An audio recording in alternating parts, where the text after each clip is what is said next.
My name is Emma Thompson, and I'm 28 years old. The lawyer's office felt like a funeral parlor, all mahogany and hushed whispers.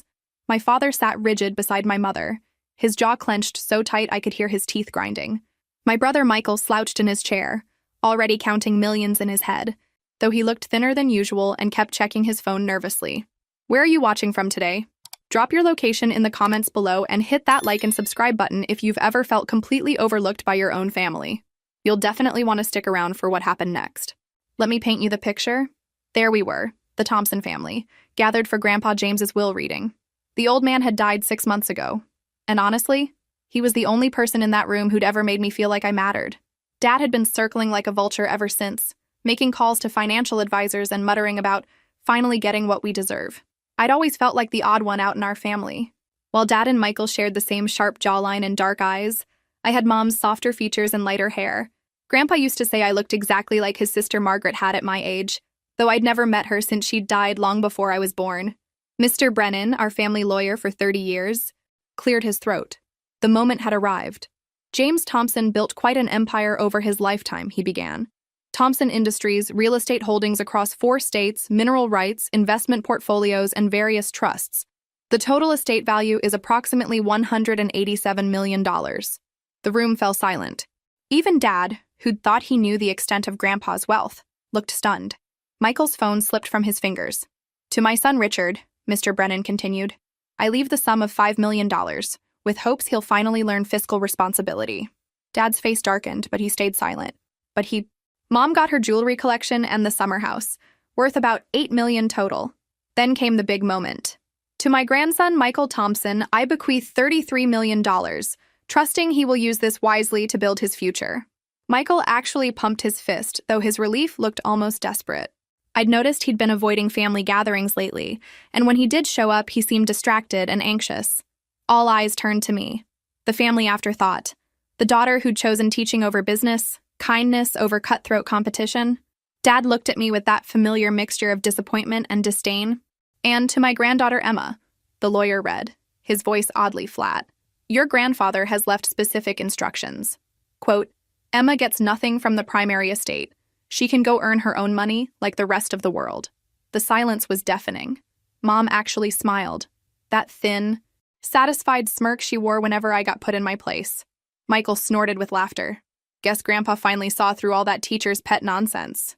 Dad leaned back, vindicated. James finally came to his senses. Emma, this is what happens when you waste your education on finger painting instead of joining the family business. I felt like I'd been slapped. After everything, all those afternoons with Grandpa, listening to his stories, helping with his medications when everyone else was too busy, this is how it ended?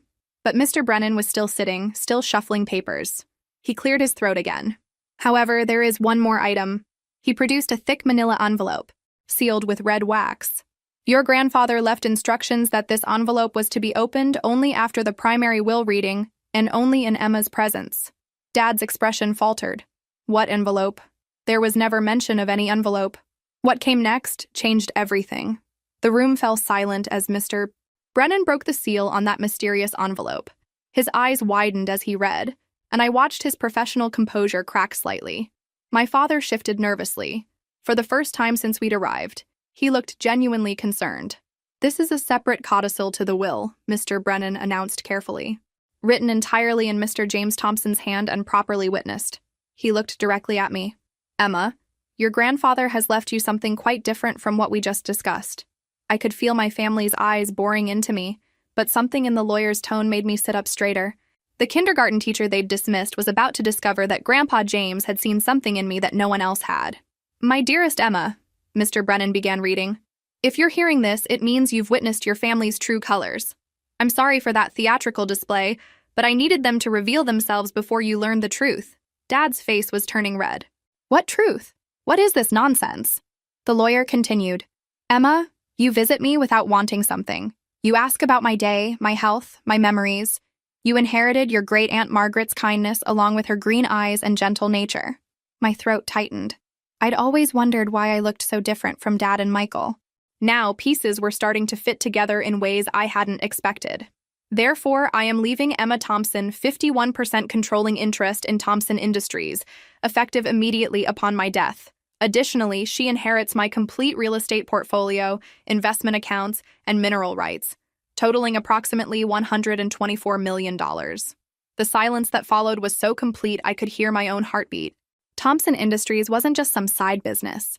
It was a multi-generational empire generating over $60 million annually in revenue.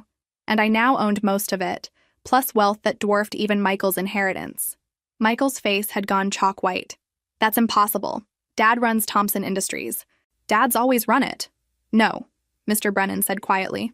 Richard Thompson has been the operational manager, but James Thompson retained majority ownership until his death. Those shares now belong to Emma, along with the authority to make all major corporate decisions. I felt like I was watching this happen to someone else. Me, Emma Thompson, the kindergarten teacher who drove a 10-year-old Honda.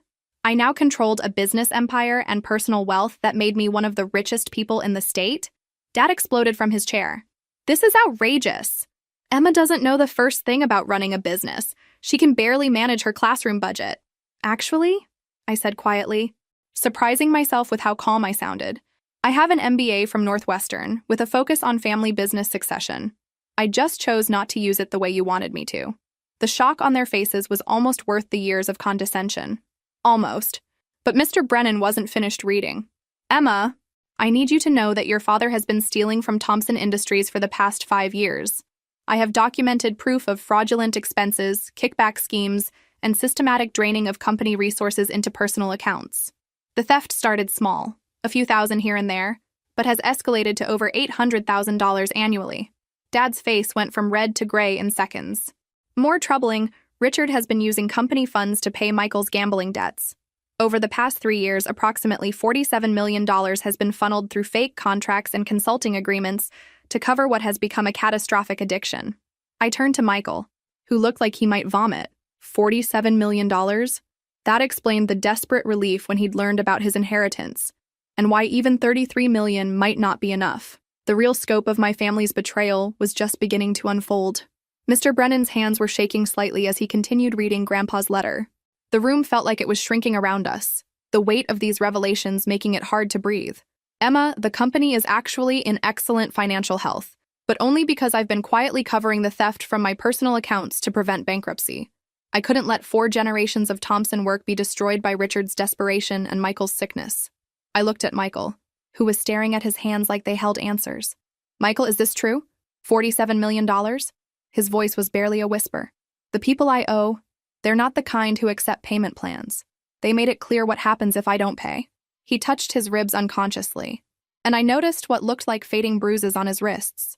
Dad was trying to save my life. Suddenly his weight loss, the nervous phone checking, the desperate relief at his inheritance all made horrible sense.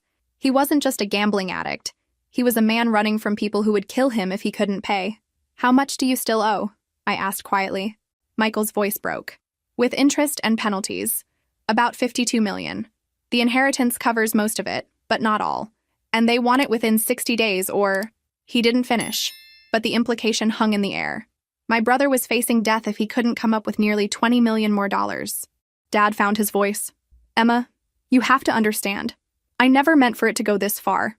It started with small loans from petty cash to help Michael through rough patches. But the debts kept growing, and these people don't negotiate. Emma, Mr. Brennan continued reading, I'm leaving you these assets because you're the only Thompson I trust to restore our family's honor. But I'm also giving you a choice. The company is yours to run, sell, or restructure as you see fit. However, I have one request. Here comes the catch, I thought.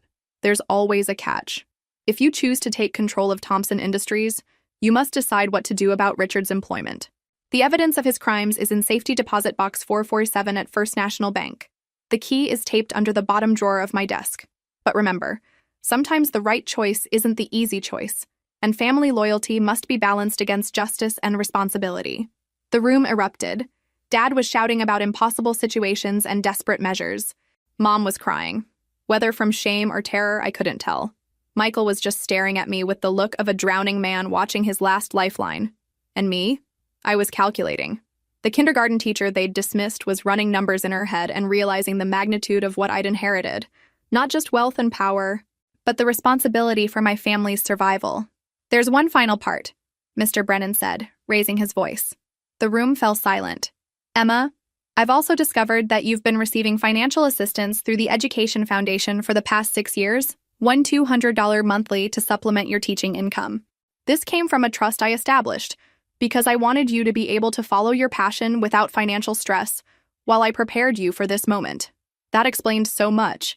The teaching fellowship that had allowed me to live comfortably on a teacher's salary, to focus on my students instead of worrying about rent money. Grandpa had been supporting and preparing me for years without my knowledge. I looked around the room at my family, the people who'd spent 28 years making me feel worthless. Dad, who'd stolen millions to save his son's life. Michael, who was facing murder if I didn't help him. Mom, who looked genuinely terrified for the first time I could remember. They needed me now. The question was, what was I going to do about it? Have you ever been in a situation where family loyalty conflicted with doing what's right? Share your thoughts in the comments below. And don't forget to like and subscribe if this story is resonating with you. The car ride home was thick with tension. Dad gripped the steering wheel like it was the only thing keeping him anchored to reality, while Mom alternated between nervous glances at me and worried whispers to him. Michael had taken his own car, probably to make more desperate phone calls to whoever was threatening his life. But I had the key to Grandpa's safety deposit box in my purse. And for the first time in my adult life, I held all the cards. We pulled into my parents' circular driveway. The sprawling colonial looked different now that I knew it was probably paid for with stolen money. Everything looked different when you understood the real cost. "Emma, we need to talk," Dad said as we walked toward the house. His voice had taken on that carefully controlled tone he used when he was barely holding it together. "This situation is obviously complex." "Complex," I repeated, following them into the living room. That's one word for systematic embezzlement and fraud. Mom perched on the sofa edge like she might need to run at any moment. "Sweetheart, you have to understand. We weren't stealing for ourselves. This was about saving Michael's life. I understand that Dad was stealing $800,000 a year for 5 years. That's $4 million, Mom. Even if all of it went to Michael's debts, that's still theft." Dad leaned forward, switching to his negotiating voice. "Emma, be reasonable. You don't want the stress of running a major corporation. The board meetings, financial decisions, personnel management. It's not for you. Why don't we work out an arrangement where you maintain ownership but I continue operations?" I almost laughed. "You mean continue the operations that have included systematic theft and fraud?" "Those were extraordinary circumstances," he said desperately. "With Michael's situation resolved, that would never happen again." "Dad, the people threatening Michael aren't going away just because he pays them. Gambling addicts with mob connections don't just walk away clean. Even if he pays the $52 million, what happens the next time he falls back into old patterns?" The room fell silent. It was the question no one wanted to ask, but everyone was thinking. Michael walked in at that moment, his phone pressed to his ear. "I understand. 60 days. Yes, sir. Thank you for the extension." He ended the call and looked at us with hollow eyes. "They're giving me 60 days to come up with the full amount.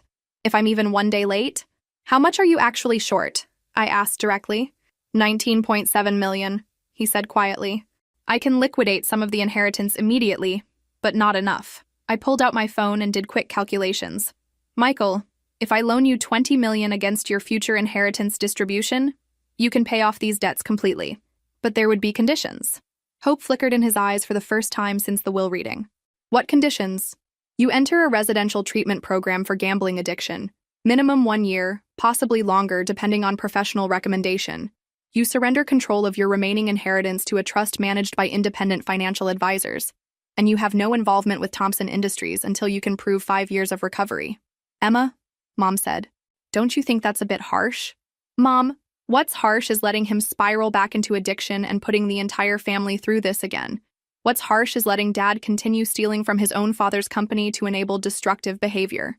Dad's face flushed. "So what about me? What about 25 years of building this company?" "You mean 25 years of managing the company while Grandpa built it, followed by 5 years of robbing it to cover your mistakes?" The accusation hung in the air between us. Dad looked older than I'd ever seen him, the weight of his choices finally visible in the lines around his eyes. "Tomorrow," I announced, "I'm going to the bank to examine everything in that safety deposit box. Then I'm calling an emergency board meeting to discuss Thompson Industries' future." "Emma, please," Dad said, and for the first time in my life, I heard genuine fear in his voice. "This company is everything to me. Without it, I'm nothing." I looked at my father, this man who'd raised me but never quite accepted me, who'd stolen millions but claimed it was for family, and felt something I'd never experienced before. Not anger, not hurt, but a profound sense of responsibility. Dad, you're not nothing, but you're also not the man I thought you were. Tomorrow, we'll figure out what comes next.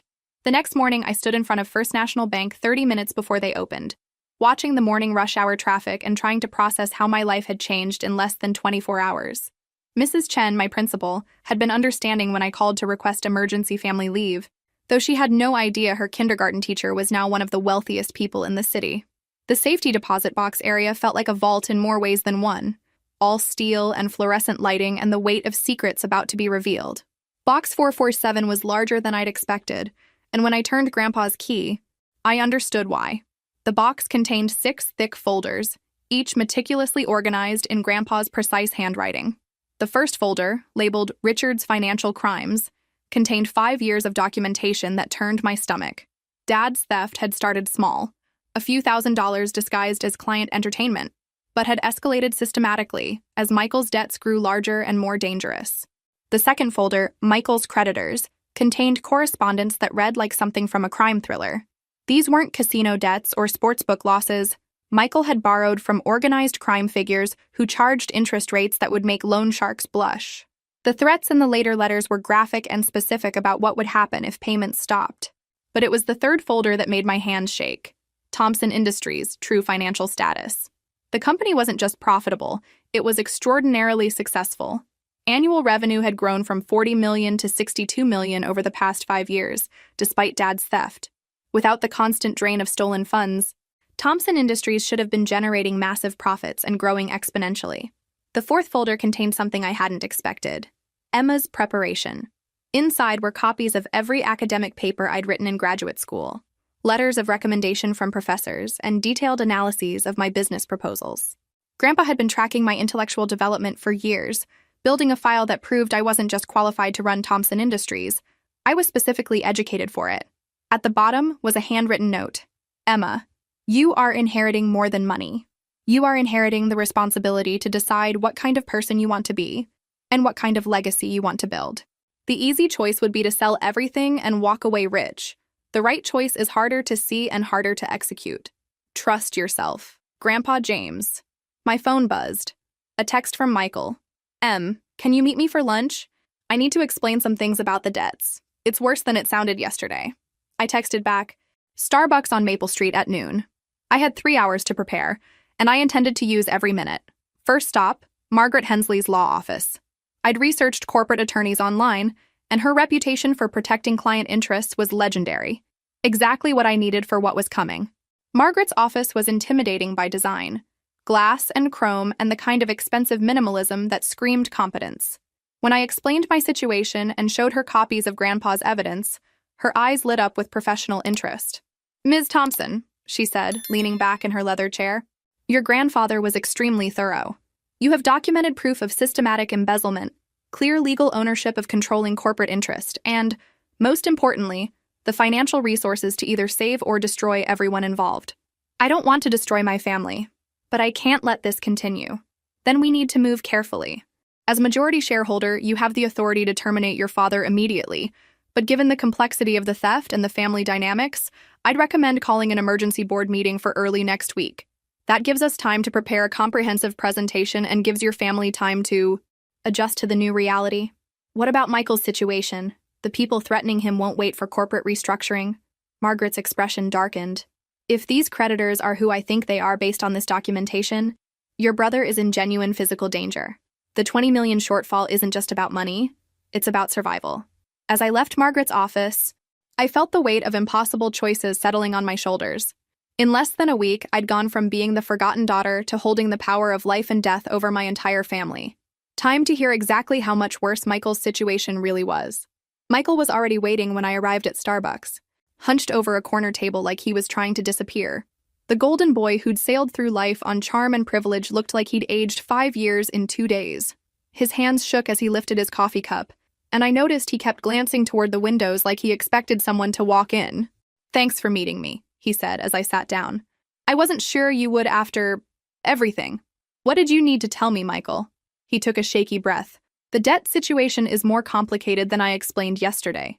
The people I owe, they're not just taking interest and penalties. They're using my debt to launder money through Thompson Industries. My blood went cold. What do you mean? Some of those fake consulting contracts Dad created? They're being used to clean drug money and gambling profits.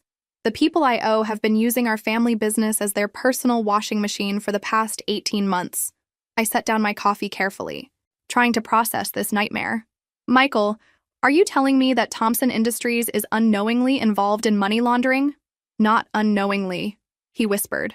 Dad figured it out about 6 months ago, but by then we were in too deep.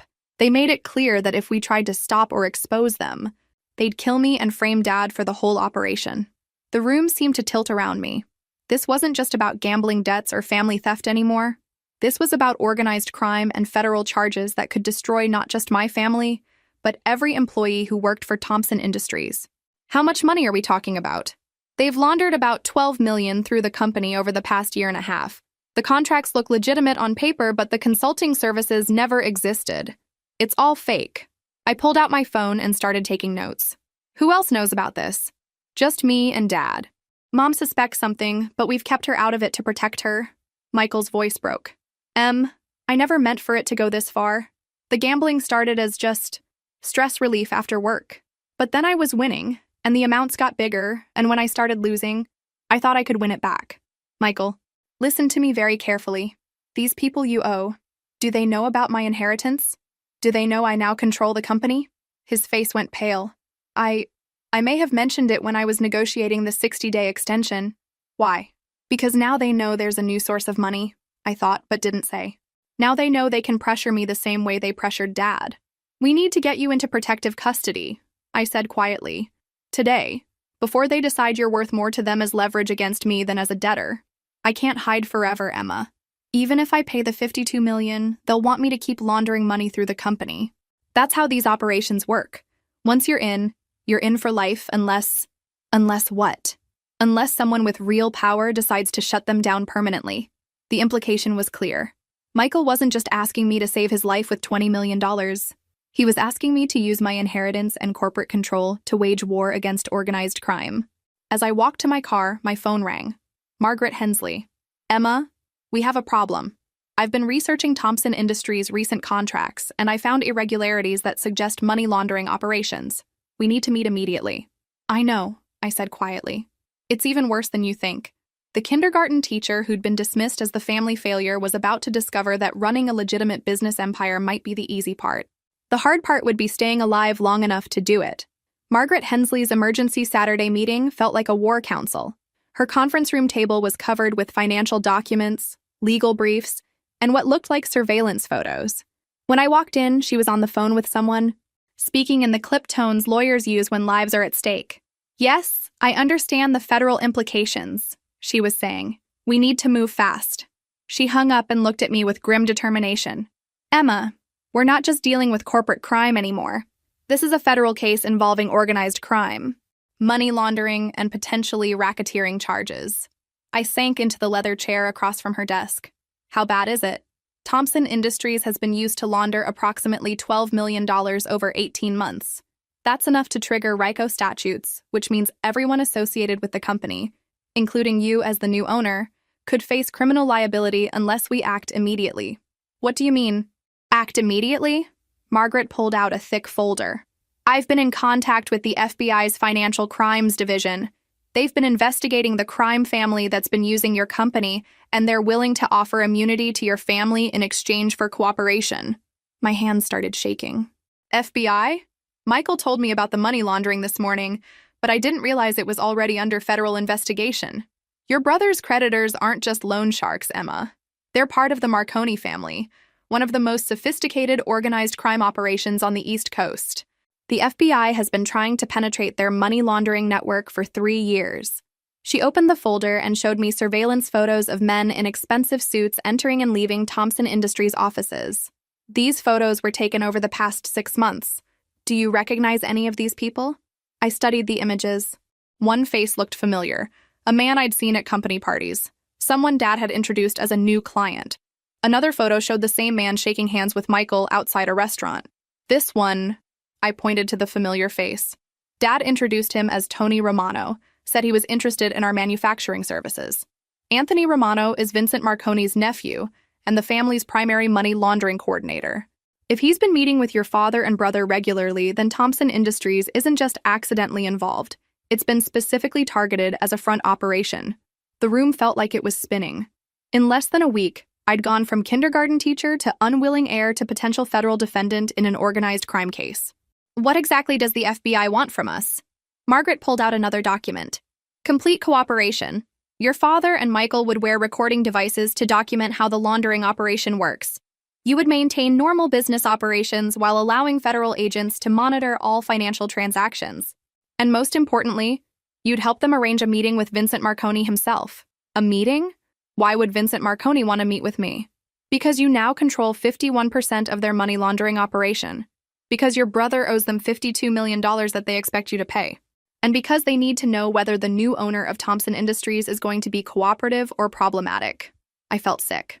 And if I refuse to cooperate with the FBI, then you, your father, and your brother will likely be indicted on federal racketeering charges within 6 months.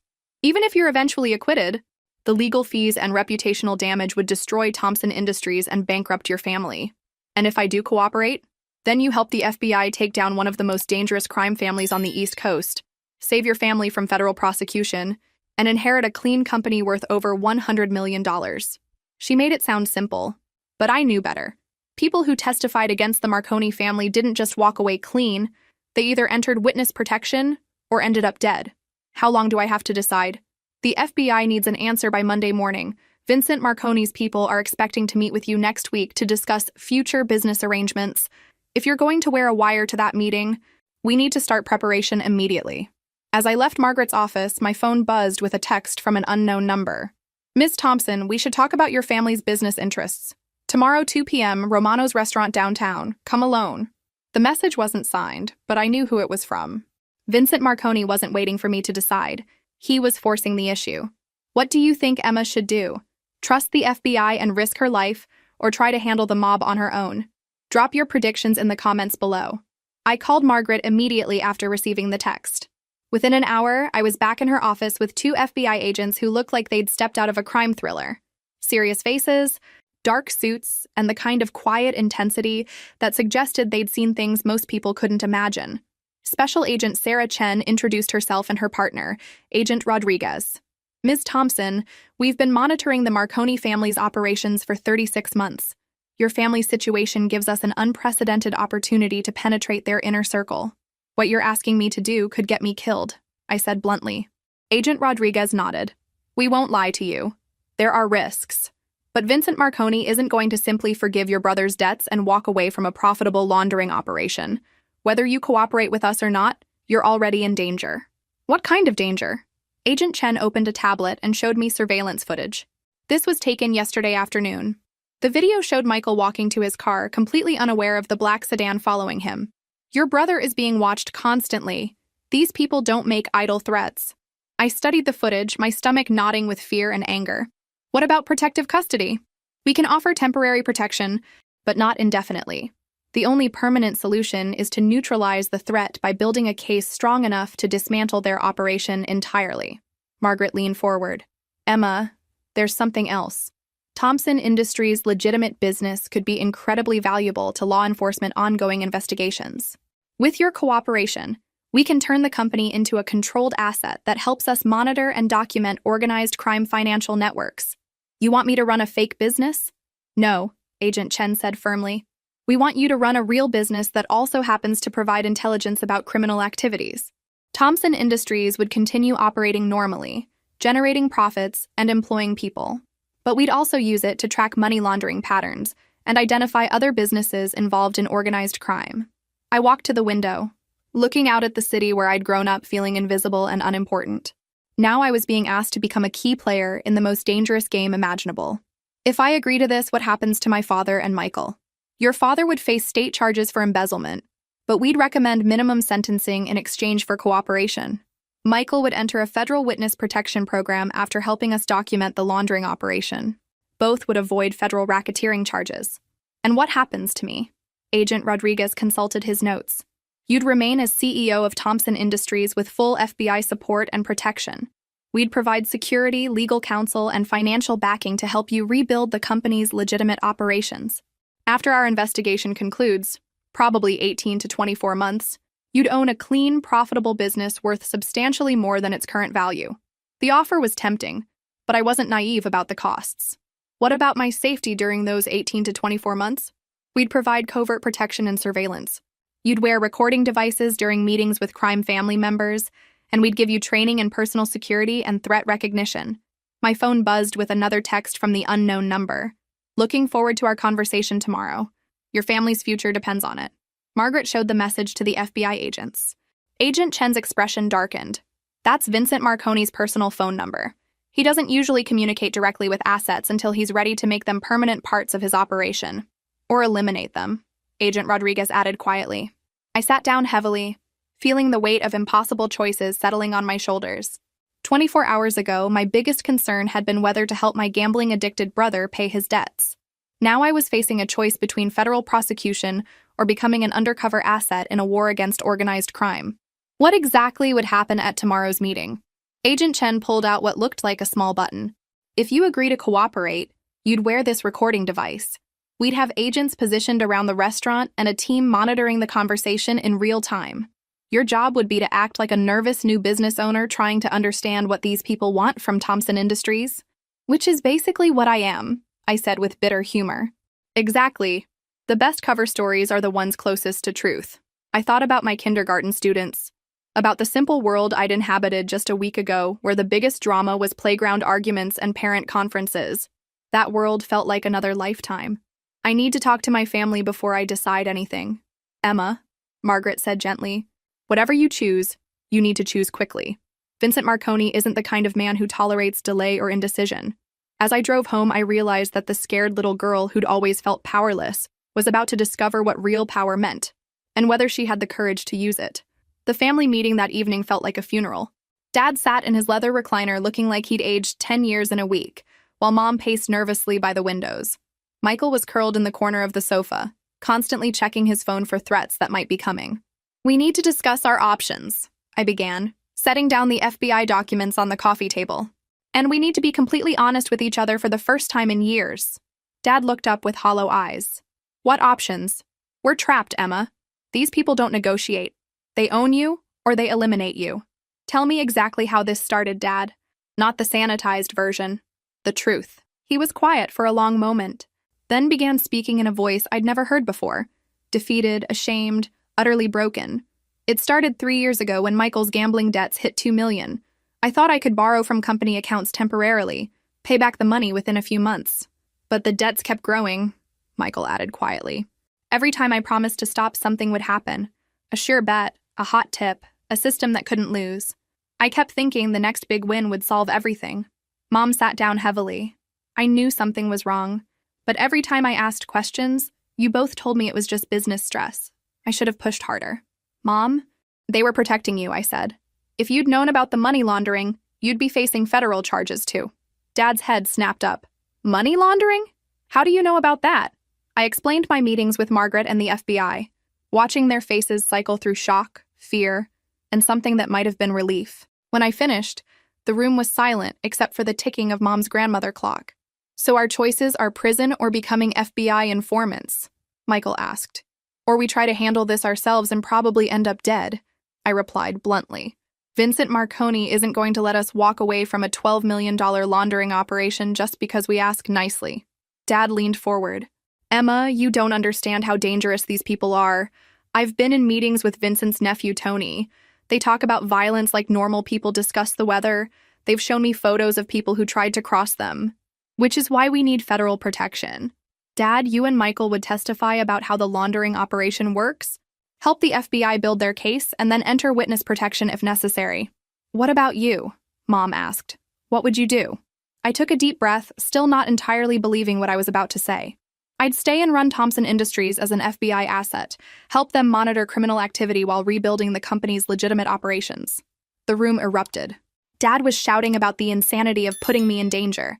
Mom was crying and begging me to just sell everything and run. Michael was apologizing over and over for dragging the family into this nightmare. But underneath their panic, I could see something else. Hope. For the first time since this crisis began, we had a plan that didn't end with someone dead or in prison. There's something else, I continued when they'd calmed down. The FBI thinks Thompson Industries could be worth over $200 million once it's free from criminal involvement. The legitimate business has been incredibly profitable despite the theft and laundering. If we cooperate and survive the investigation, we'd emerge with a clean, valuable company. Dad looked at me with something approaching awe. Emma, a week ago you were a kindergarten teacher. Now you're talking about running a major corporation while working undercover for the FBI. Are you sure you can handle this? For the first time since this whole crisis began, I smiled. Dad, I've spent 6 years managing rooms full of 5-year-olds. How much harder can it be to manage organized crime figures? Despite everything, they laughed. It felt good to remember we were still a family, even if we were a family in crisis. So we're really doing this? Michael asked. I looked around the room at the people who'd shaped my life, who'd hurt me, disappointed me, but also loved me in their flawed, complicated ways. We're doing this. Tomorrow afternoon, I'm having lunch with Vincent Marconi, and we're going to start the process of taking our lives back. My phone buzzed with a text from Agent Chen. Equipment ready. Training session tomorrow morning at 9 a.m. Are you in? I typed back, I'm in. The kindergarten teacher, who'd been dismissed as the family failure, was about to become the most dangerous woman in the room. The FBI training session took place in a nondescript office building downtown. Agent Chen led me through a crash course in wearing recording devices, recognizing danger signals, and how to exit a conversation if things went wrong. The recording device itself was smaller than a shirt button and virtually undetectable. Remember, Agent Rodriguez explained, your goal isn't to get Vincent to confess to specific crimes. We just need him talking about the business relationship with Thompson Industries. Let him do most of the talking. Criminals love to explain how smart they are. What if he asks direct questions about continuing the money laundering? Be vague but not evasive. Say you're still learning about the company's operations and need time to understand all the business relationships. That gives you room to maneuver without committing to anything. Agent Chen showed me photos of the restaurant layout. We'll have agents at 3 tables and 2 on the street. If you feel unsafe at any point, order a Diet Coke. That's the signal for immediate extraction. At 1:45 p.m., I walked into Romano's restaurant wearing a conservative business suit and the kind of nervous energy that didn't require acting. The maitre d' led me to a corner table where 2 men were already waiting. Vincent Marconi was smaller than I'd expected, probably in his early 50s, with the kind of expensive casual dress that screamed money and power. Tony Romano sat beside him, the man from the surveillance photos who'd been masquerading as a Thompson Industries client. Ms. Thompson. Vincent stood and extended his hand with old-world courtesy. Thank you for meeting with us. Please, sit. I shook hands and sat down, hyper-aware of the recording device and the FBI agents positioned around the restaurant. Thank you for inviting me. I'm still learning about all aspects of my grandfather's business interests. Your grandfather was a smart man, Vincent said, signaling the waiter for drinks. He understood that successful businesses require flexible partnerships. Flexible partnerships? Tony leaned forward. Thompson Industries has been providing consulting services for some of our associates. Very specialized work that requires discretion and reliability. I see. I kept my voice neutral. I'm still reviewing all the company's client relationships. Some of the consulting contracts seem quite lucrative. Vincent smiled, and there was nothing warm about it. Your family has been very helpful to us, Ms. Thompson. Your father and brother understand the importance of maintaining good relationships with valued partners. Of course, though I have to admit, I'm still learning exactly what services Thompson Industries has been providing. Document management, Tony said smoothly.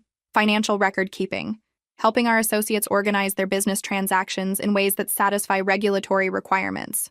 Translation, money laundering. But Vincent was too smart to use explicit language, especially meeting someone new. That sounds like important work, I replied. I assume our partnership would continue under the new ownership structure? Vincent's eyes hardened slightly. That depends on several factors, Ms. Thompson. Your brother Michael owes our associates a significant amount of money. Your father has been accommodating and helping us resolve this situation through creative business arrangements. Creative business arrangements? The consulting contracts I mentioned generate substantial fees that have been applied toward your brother's outstanding obligations. It's been a mutually beneficial relationship. I nodded thoughtfully, trying to look like a naive new business owner, slowly understanding the implications. How much does Michael still owe? $19.7 million, Vincent said without hesitation. Plus ongoing interest, of course. That's a substantial amount. Your inheritance should make it manageable, Tony added. We understand you've come into considerable resources. There it was, the real reason for this meeting. They wanted to know if I'd continue paying Michael's debts through the laundering operation, and they wanted to assess whether I could be intimidated or controlled. My inheritance does provide certain opportunities, I said carefully, though I'm sure you understand that any business decisions need to be made carefully and legally. Vincent's smile disappeared. Ms. Thompson, let me be direct. Your family's financial well-being and physical safety depends on maintaining our business relationship. Thompson Industries has been an important partner to us, and we expect that partnership to continue unchanged. The threat was unmistakable, delivered in the kind of calm tone that made it even more frightening. I felt my heart rate spike, but I kept my voice steady. I appreciate your directness, Mr. Marconi. As I said, I'm still evaluating all aspects of the business. These are significant decisions that require careful consideration. Of course, he replied, but his tone suggested that my consideration period would be brief and that the conclusion was predetermined. The meeting continued for another 20 minutes, with Vincent and Tony providing just enough detail about the money laundering operation to give the FBI everything they needed while making it clear that my cooperation wasn't optional. As we prepared to leave, Vincent placed his hand on my arm, a gesture that looked friendly but felt like a threat. Ms. Thompson, I look forward to a long and profitable relationship. Your family's future depends on it. Walking out of that restaurant, I realized I'd just crossed a line I could never uncross. The kindergarten teacher was gone forever, replaced by someone I didn't entirely recognize, someone capable of smiling at dangerous men while secretly recording evidence that could send them to prison for life. The debriefing session at the FBI office stretched past midnight. Agents Chen and Rodriguez had listened to the recording 3 times, taking notes and exchanging looks that suggested the meeting had gone even better than they'd hoped. Vincent gave us everything we need for money laundering charges, Agent Chen said, reviewing her notes. He explicitly described using Thompson Industries to organize business transactions and satisfy regulatory requirements. That's textbook laundering language. More importantly, Agent Rodriguez added, he made direct threats against your family's safety if you don't continue the arrangement. That gives us extortion and racketeering charges. Margaret Hensley had joined us for the debriefing, and she looked both impressed and concerned. Emma, you handled that beautifully. You got him talking without seeming to push for information. What happens next? I asked, exhaustion finally setting in. We start building the case, Agent Chen replied. Your father and Michael will need to provide detailed testimony about how the laundering operation was established. We'll need documentation of every fake contract and every dollar that was moved. And then we wait for Vincent to make his next move. Based on that meeting, he's expecting you to formalize the arrangement within the next few weeks. When you don't, he'll escalate pressure, probably through more direct threats or by having his people show up at Thompson Industries. The thought of Vincent Marconi's men walking into the company offices, intimidating employees and potentially endangering innocent people, made my blood boil. How do we protect the company's legitimate employees? We increase security and surveillance, Agent Rodriguez said, and we move as quickly as possible to arrest the key players before they can retaliate. Margaret pulled out her legal pad. Emma, there's another issue we need to discuss. As CEO, you'll need to address the board of directors about the company's situation. They have a right to know that Thompson Industries has been unknowingly involved in criminal activity. The thought of facing the board with this information was terrifying. These were people who'd known me since childhood, who'd watched my father build his reputation over decades. Now I'd have to tell them he'd been systematically stealing from the company and enabling money laundering operations. What exactly do I tell them? The truth, Margaret said simply. That the previous management engaged in financial crimes, that you've discovered evidence of money laundering, and that you're cooperating with federal law enforcement to clean up the company's operations. Agent Chen leaned forward. Emma, we understand this is overwhelming. You've gone from inheriting a company to becoming a key witness in a federal organized crime investigation. But what you're doing could help us dismantle one of the most dangerous criminal enterprises on the East Coast. And if something goes wrong, if Vincent figures out I'm wearing a wire or decides I'm too dangerous to keep alive, the room fell silent. Finally, Agent Rodriguez spoke. We won't lie to you. There are risks. But Vincent Marconi has killed people for smaller reasons than what your family has already done. Cooperation is your best chance, maybe your only chance, of surviving this. I thought about my kindergarten students, about the simple world I'd inhabited just 2 weeks ago.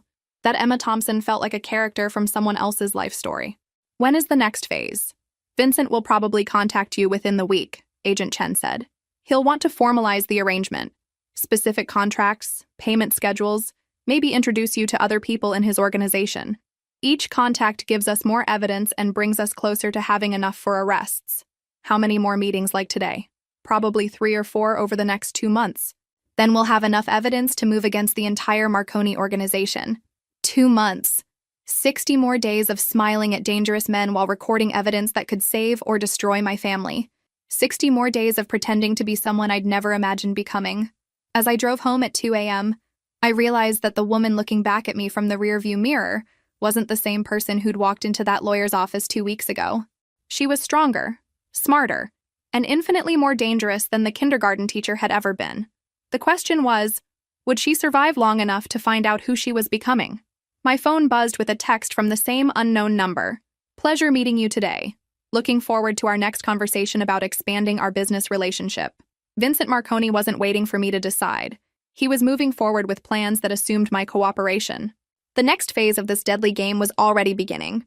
6 months later, I stood in the same boardroom where this journey began, but the person facing these familiar faces was someone entirely different from the kindergarten teacher who'd once felt invisible in her own family. The morning's headlines were spread across the conference table. Marconi crime family. Dismantled in federal raids. Thompson Industries CEO helps FBI break money laundering ring. And from teacher to undercover asset, the Emma Thompson story. The board members filing in looked at me with expressions ranging from awe to concern to genuine pride. These weren't just corporate colleagues anymore. They were partners who'd watched me transform their company from a criminal front into something clean and powerful. Good morning, everyone, I began, taking my place at the head of the table that had once seemed so intimidating. Before we review our quarterly results, I wanted to update you on the conclusion of the federal investigation. I paused, looking around the table at faces that had become genuinely familiar. Yesterday, Vincent Marconi was sentenced to 25 years in federal prison. His nephew Tony Romano received 15 years. The entire money laundering operation has been permanently shut down, and Thompson Industries has been officially cleared of any criminal liability. The room erupted in applause. Patricia Wells, the board member who'd watched me grow up, wiped away tears. Emma, what you've done, the courage you've shown, it's remarkable. The company is also more profitable than ever, I continued, pulling out financial reports that would have been fantasy numbers a year ago. Without the constant drain of stolen funds and with our reputation for integrity restored, Thompson Industries has posted record revenue of $87 million this quarter. David Martinez, our CFO, nodded approvingly. Emma, the employee profit-sharing program you implemented has created the kind of loyalty and productivity we've never seen before. People are invested in the company's success because they share in that success. Which brings me to my next announcement, I said, pulling out documents I'd been preparing for weeks. I'm implementing the employee ownership transition we discussed last quarter. Every person who works for Thompson Industries will receive equity stakes proportional to their years of service and contribution level. The vote to approve the transition was unanimous, though several board members insisted on maintaining significant equity to ensure leadership stability. After everyone left, I sat alone in the boardroom thinking about the journey that had brought me here. A year ago, I'd been humiliated in a lawyer's office by people who thought they knew my worth. Today, I was running a company that employed over 400 people, had been featured on the cover of Fortune magazine, and was being studied by business schools as a model of ethical corporate transformation.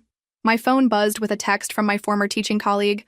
Saw you on the news again? The kids still ask about Ms. Emma. Are you happy? I smiled, thinking about that question. Michael was 18 months clean and sober, working as a counselor in a residential treatment facility, and slowly rebuilding his relationship with money and responsibility.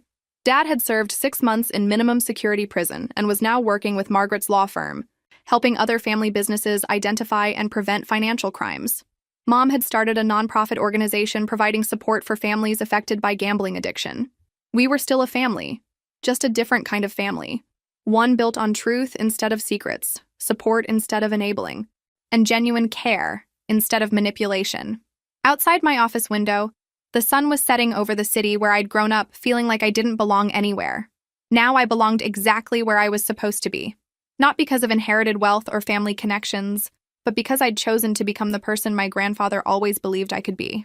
The FBI agents had protected me through months of dangerous undercover work, but the person who'd emerged from that experience was someone I'd protected and developed myself.